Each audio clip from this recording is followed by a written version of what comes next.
राज्यात मागील काही दिवसांपासून अवकाळी पावसाने थैमान घातलं असताना आता पुन्हा एकदा हवामानात मोठा बदल होणार आहे. भारतीय हवामान विभागाने दिलेल्या माहितीनुसार राज्यातील अनेक भागांना उष्णतेच्या लाटेचा फटका बसणार आहे. 5 ते 8 एप्रिल दरम्यान उष्ण आणि दमट हवामान राहण्याची शक्यता वर्तवण्यात आली आहे. हवामान विभागाने मुंबई, ठाणे, पालघर, रायगड, रत्नागिरी, कोल्हापूर, सांगली, सोलापूर आणि लातूर या 9 जिल्ह्यांसाठी येलो अलर्ट जारी केला आहे.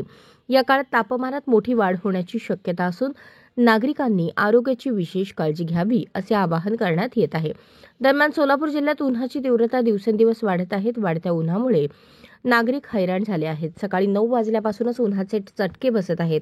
परिणामी जनजीवन विस्कळीत झाल्याचे दिसून येत आहे. अशाच नवनवीन अपडेटसाठी जनता राज्य न्यूज चॅनलला सबस्क्राईब करा, लाईक करा आणि शेअर करायला विसरू नका.